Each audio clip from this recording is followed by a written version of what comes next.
Welcome to the Digital Shadows DS Labs presentation dedicated to hacktivism. In this two-part series, we'll be looking at the origins of hacktivism, we'll be looking at why people get involved in hacktivism, their ideologies and motivations, and then in the next video, we'll examine the high-level hacktivist techniques and modus operandi, and we'll take a look at some historical adversaries involved in hacktivism.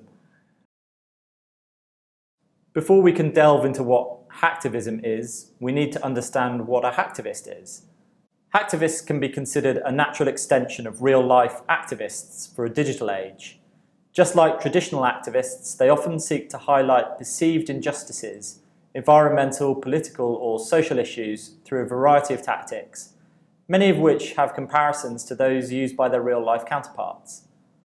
Hacktivism is traditionally thought of as being the act of attacking a computer or computer network in order to convey a social message or ideology, and the original group sought to exist in contrast to traditional hackers who sought to steal private information.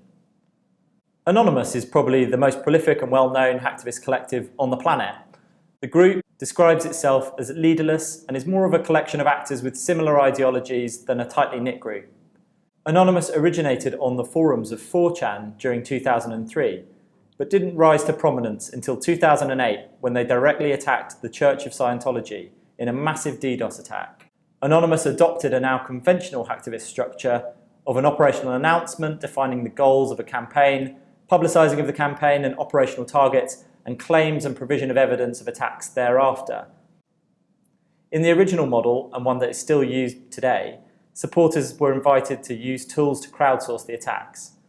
Famously, the group used a tool called the lower orbit ion cannon, which others were able to download and point at the target websites to perform DDoS attacks.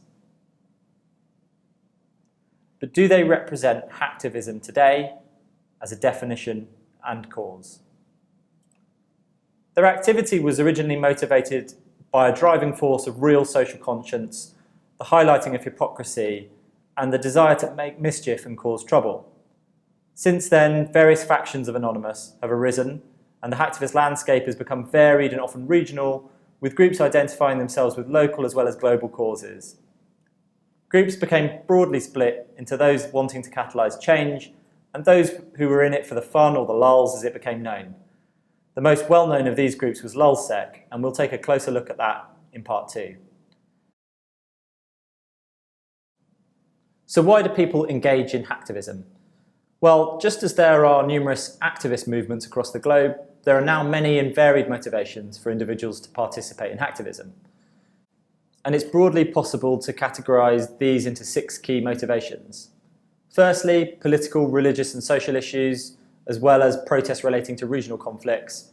Examples of this include Op Trump, a campaign which targets Donald Trump for his political views, or Op ISIS, which seeks to limit the propaganda influence of the Islamic State. Secondly, there's matters of the environment and conservation, such as Op Green Right, which seeks to raise awareness of a number of environmental issues, such as genetically modified ingredients in food, or anti-whaling operations, such as Op Killing Bay, which recently claimed responsibility for rendering Nissan's Japanese website offline. Racial and equality issues, such as Op KKK, also motivate hacktivist group. Then there's human rights abuses. An example of this would be Op Tibet, which was in support of Tibetan sovereignty and in protest of human rights issues there, or anti-establishment or anti-corruption campaigns such as Op Bilderberg, which aim to expose perceived corruption at the highest levels of global government and business. And whilst some of these motivations are well and widely supported outside of hacktivist groups, such as anti-whaling or anti-ISIS campaigns, some are so niche that they stray into the realms of conspiracy theories. Finally, there are also motivations which tend to be less widely supported and include anarchic motivations or carried out purely for fun and mischief, also known as the lulz.